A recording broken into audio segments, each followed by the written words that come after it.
Well, hello. I'm Pandi of Pandi's Hair, Candy, and More. Welcome to the political edition of Trendy Recaps with Pandi. If this is your first time visiting my channel, welcome. If you already rock with Pandi's peeps, you already know what it gives. Kick back and relax and enjoy this commentary.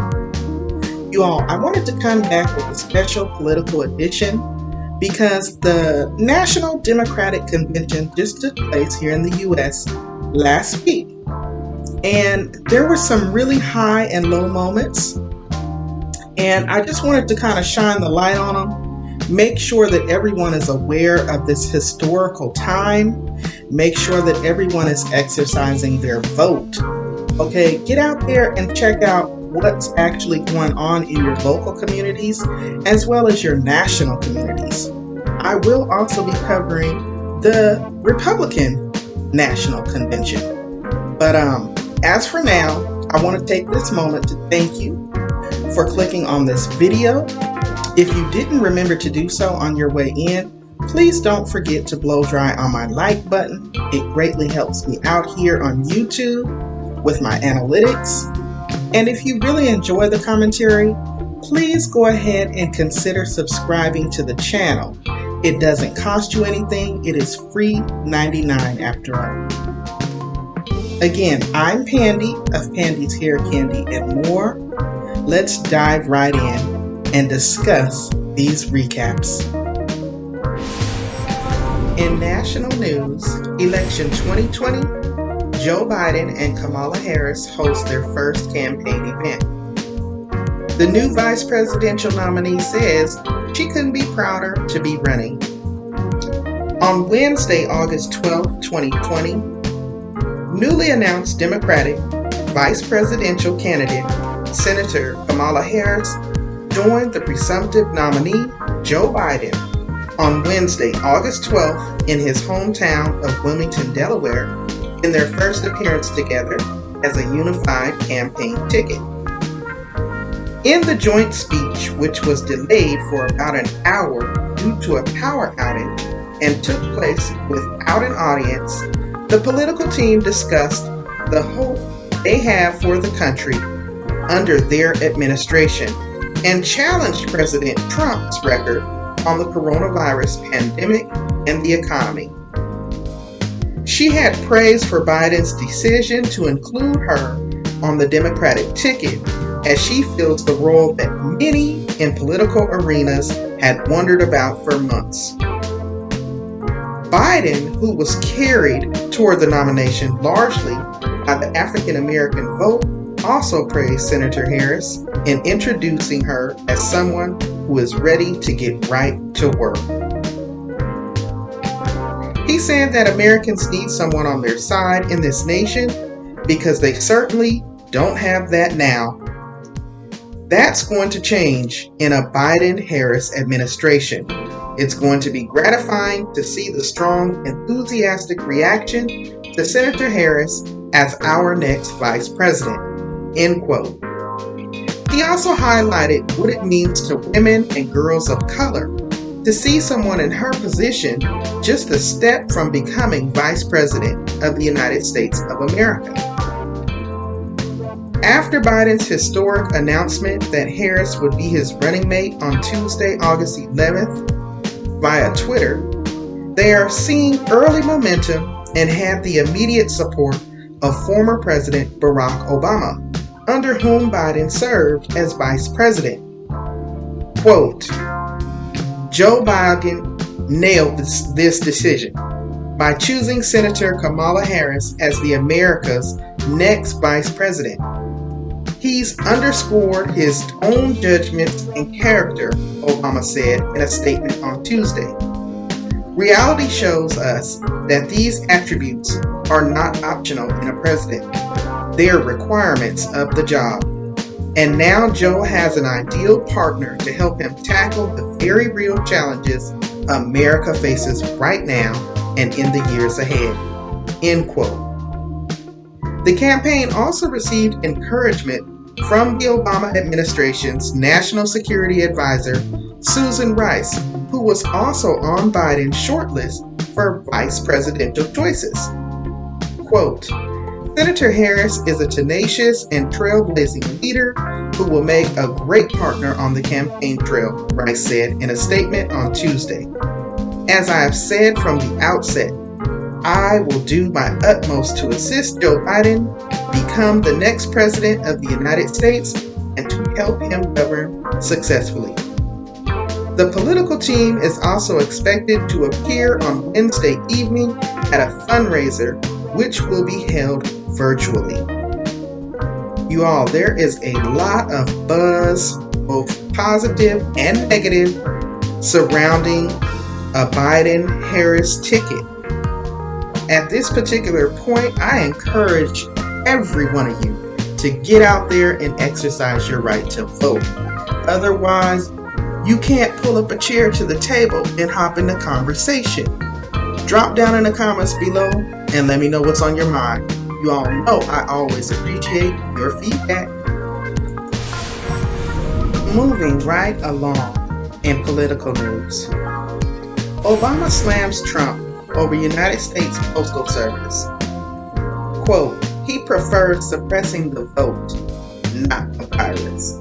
End quote. Former President Barack Obama is speaking out amid Donald Trump's opposition of money for the United States Postal Service, which could have a grave impact on the elections. On this past Thursday, the president said he opposes election aid for states and an emergency bailout for the United States Postal Service in order to restrict how many Americans can vote by mail. Considering nearly 180 million Americans are eligible to vote by mail, Trump's move could cause widespread delays, long lines, and voter disenfranchisement come November, an issue that already gravely impacts Black people. Now, according to the Washington Post, Trump argued that his actions are to prevent Democrats from expanding mail balloting, which he has claimed with no evidence would incite widespread voter fraud. In the past, Trump has also admitted that he thinks mail voting could allow more Democrats to cast ballots and hurt Republican candidates like himself. When discussing his opposition to a $25 billion emergency injection sought by the United States Postal Service, along with the Democrat proposal of $3.6 billion in additional election funding to the states, Trump told Fox Business Network, quote, they need that money in order to make the post office work, so it can take all of these millions and millions of ballots that could be fraudulent. If we don't make a deal, that means they don't get the money, Trump added.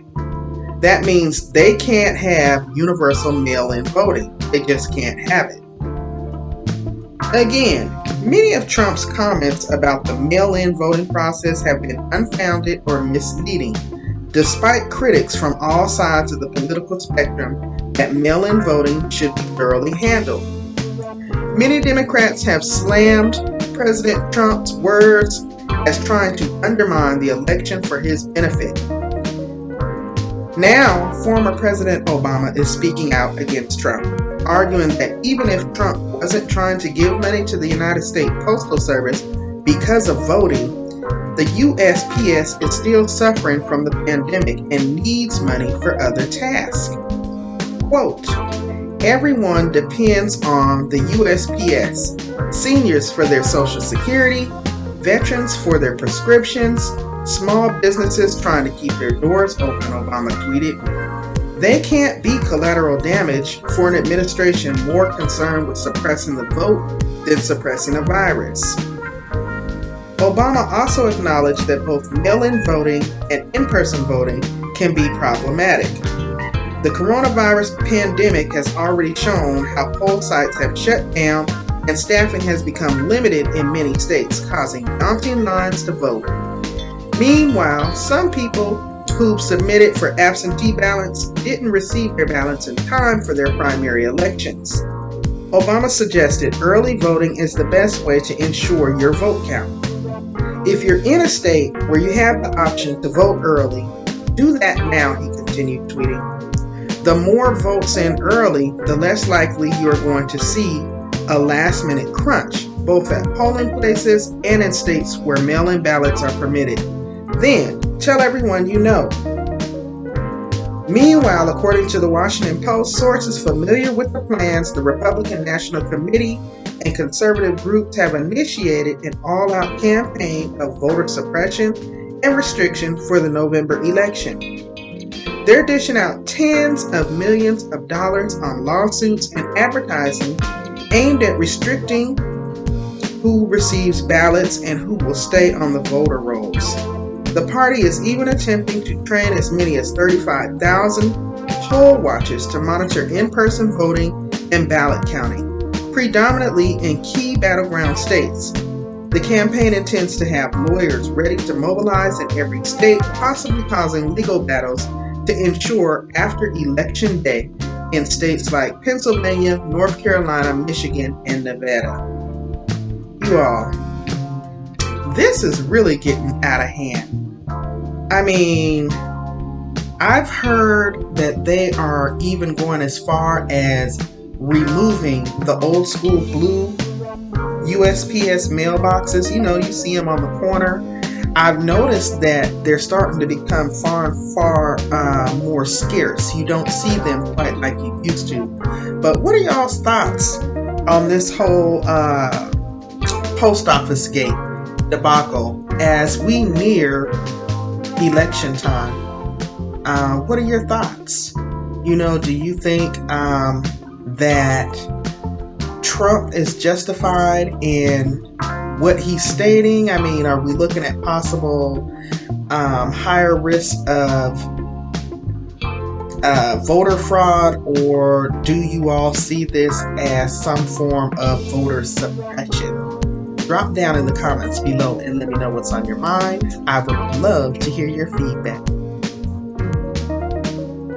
In other somewhat political news, did you all get the opportunity to see Cardi B and Joe Biden talk COVID-19 and the power of voting? The rapper and the presumptive Democratic nominee sat down for a virtual interview. Now, while Cardi B was a Bernie Sanders supporter, she is not following the Bernie or bust mantra. The rapper recently endorsed Joe Biden for president and sat down with him for a virtual interview via L. In the 16-minute interview, Cardi spoke for many of us by stressing how she wants Trump out of office. Quote, "I don't want to be lied to. We're dealing with a pandemic right now, and I just want answers. I want to know when this will be over. I want to go back to my job, but I don't want someone to lie to me and tell me that it's okay not to wear a mask, that everything is going to be okay. I want a president to tell me what the steps are for us to get better, to tell me this is why it is taking so long. This is why other countries are doing better than ours. Tell me the truth, the hardcore truth." End quote. That was what the rapper said to Joe Biden. Biden stressed the country would not be in this predicament if more people had voted in 2016. Quote, "In 2016, if 18 to 24-year-olds had voted in the same percentage as the rest of the population, there would have been 5.2 million more votes. We wouldn't have Trump. We would have had Hillary Clinton," he said. The vote matters. That's why you keep talking to people about the need to vote. Your generation can own what happens in the next election. They can change things dramatically if they show up and vote. End quote. Cardi also stressed the importance of Medicare for all and stricter laws that are fair for Black citizens and for cops too. While there were no specifics mentioned, Biden promised, "If I get elected president, anybody with a family that makes less than 125 grand, you're going to get free education, and everybody gets free community college. Be sure, you all, to check out that interview with Cardi B and the National Democratic presumptive presidential nominee, Joe Biden. It is a virtual interview that took place today on Monday, August the 17th. I believe it was through Elle, that ELLE. I just watched a short clip of it on EP.13, and it was pretty interesting. What are y'all's thoughts? I find it very interesting that they keep going to Cardi B, of all people, to have these types of very important conversations. And no shade against Cardi B. I love her as an entertainer, but I'm not quite sure that she's the best candidate to be sitting down and, brainstorming or speaking on behalf of the American public. You know what I mean? So what are y'all's thoughts? I thought it was a very interesting conversation. I thought it was a very interesting interview. It was comical at times. It was serious at times. And I guess Cardi was kind of trying to represent for the average Joe, if you will. But the thing is, she's not the average Joe. She's rich. She's a celebrity. So I kind of feel like it would have been a little bit more personable if he had just sat down with a regular person, maybe a working class citizen, maybe a man and a woman, and just kind of got both sides of the spectrum. But it was very entertaining nonetheless. Did you all get an opportunity to see this interview? And if so, what were your thoughts? Drop down in the comments below and let me know what's on your mind. So lastly, guys, in political news, the Democratic National Convention is in full effect, okay? And last night, today's date is Tuesday, August 18th. So last night, Monday evening, August 17th, was day one. And of course, because of the pandemic, everything is being done virtually. Okay, I am going to read a little bit of an article, and we're going to just dissect and take in for a moment one of the keynote speakers, my girl, our forever First Lady, Michelle Obama. Okay? What Michelle Obama did at the Democratic National Convention Monday night has forever changed the way that former First Ladies will use their tremendous influence during campaigns. No one, including Hillary Clinton, has spoken so passionately about unseating an incumbent. What Obama delivered was not just a speech. It was a desperate plea. Quote, "If we have any hope of ending this chaos, we have got to vote for Joe Biden like our lives depended on it," she said. End quote. "He cannot meet this moment," she said, speaking of President Donald Trump. "He simply cannot be who we need him to be for us," adding, for good measure, "It is what it is." When Obama, almost 4 years out of the White House, told the country that enough of you know me by now, she was drawing on her 8 years as First Lady as proof that she can be trusted. "You know that I tell you exactly what I'm feeling," she said. "You know I hate politics, but you also know that I care about this nation. You know how much I care about all of our children. So if you take one thing from my words tonight, it is this. If you think things cannot possibly get worse, trust me, they can and they will if we don't make a change in this election." Now imagine Laura Bush talking with such searing intensity about President Barack Obama when he re-ran for election in 2012. or even Hillary Clinton, who ran for president twice herself, pleading with voters in such a way when John Kerry ran against George W. Bush in 2004. Instead, at the 2004 Democratic Convention, Clinton, who would become the only former First Lady to ever run for office, talked about health care and better pay and benefits for veterans in what now seems like a tame attack on Bush. Do you know what we need to meet these challenges? We need a new commander-in-chief named John Kerry, she said. I've been saying for many months now, John Kerry is a serious man for a serious job in a serious time in our country's history.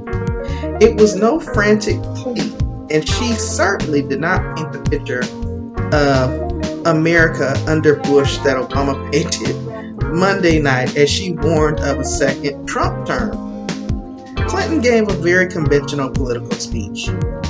Laura Bush and her husband George did not even attend the 2012 Republican National Convention where Mitt Romney was nominated.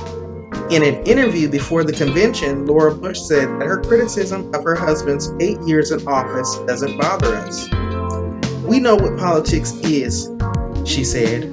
We know that people love to blame somebody else. That's just a fact of life in politics. I think George makes an easy target. Indeed, the relationships between the Bushes and the Obamas offers a stark contrast to that of Trump and any of his predecessors. This needs to be perfect, Michelle Obama told her East Wing aides ahead of George W. Bush and Laura Bush's 2012 visit to the White House.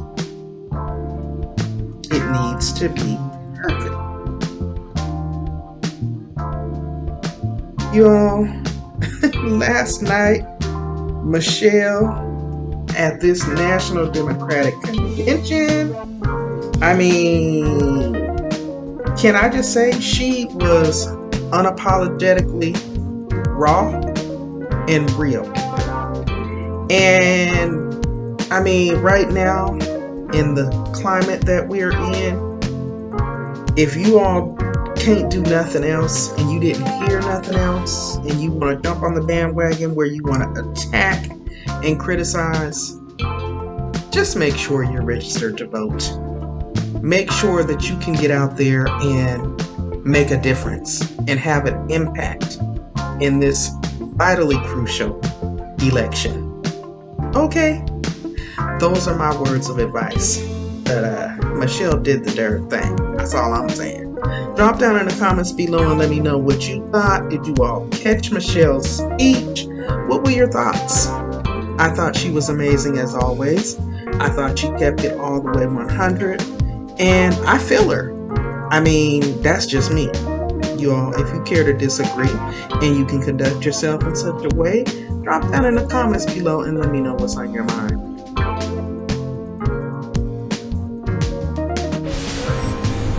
As we move on and bring this to a close, again, I want to take a moment to thank you all for clicking on the video, for joining me, and dropping down in the comments below and sharing your feedback on what your take was on the National Democratic Convention. Again, if this was your first time visiting my channel, please feel free to come on back. I have a wide variety of content over here, and this just happens to be the political edition of Trending Recaps with Pandi. Now, this coming week that we're currently in, the National Republican Convention starts their first night on tonight. So I will be watching that as well. I will be critiquing it. I will be checking it for highs and lows. And I will be coming back with my review and my commentary on that as well. I'm Pandi of Pandi's Hair Candy and More. Thank you so much for joining me. And you all be blessed. Until next time, I will see you all in the next video. Bye.